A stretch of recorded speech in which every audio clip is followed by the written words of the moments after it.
Manipura THOKLIBA IRANG ASINA MARAM OIRAGA ISINGI SOURCE KHARA MANGKHRABASU MADU MENGKHATNABA LEINGAK ASINA CENTER the LUPA Crore (9 SENTHANG KAITHOKNABA KHANGHANKHRE HAINA PHED Minister Susindro na PHONGDORAKLI ngasi Secretariat Leiba Minister Susindro gi Office Chamber da PHED gi makok thongba official kaya yauna pangthokpa pau gi mifam amada wafam asi phongdokladuna makna hai urban area da leiramba urban water sanitation committee makhatana leiraroi Miyamda afaba ising mapung fana phanghanabidamag PHED na haktingna na yingsilagani rural area gi oina village water sanitation committee ase mamangda pradhan amasung jila parisad singna yingsilamba adu haujikte local MLA na committee ase gi mihut sing nominate taunaba chhi ase gi August ki tang 19 da order thokiba leide local MLA singna committee ase gi mihut nominate tauraba matungda mari leinaba district ki DC singa loinana committee ase chalaigani Haujik fawgi oina committee ase mapung fana semba loidre athubada loishina ba khonare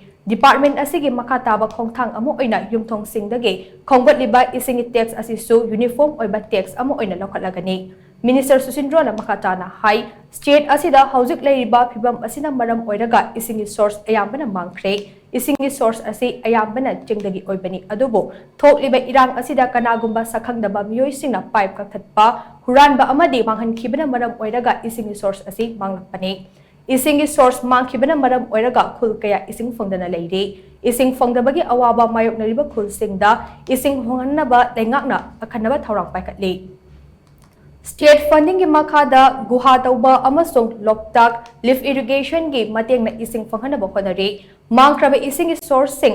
hanjin hanabagi damak center the LUPA Crore (9 gi senthang kaithokpinaba TAKSHINKHRE karigumba masida center na ayaba piraklabade haujik mayok nariba ising gi awaba ase kokhanba ngamlagani amaromda Bisnupur Maningge chingsang amade kangchup singda amade leimakong chingsang da leiramba ising source ayama mangkhre hairiba ising source sing Manghan kiba asigi matang da lengang na action lokot pasu haure haida Minister Susindro na makatana phongdokhe Urban Water Sanitation Committee haiba makhatana leiraroi adoga rural gina khoi local MLA na ado local gi honorable MLA sina nominate torpoduna khoi water village water sanitation committee anobama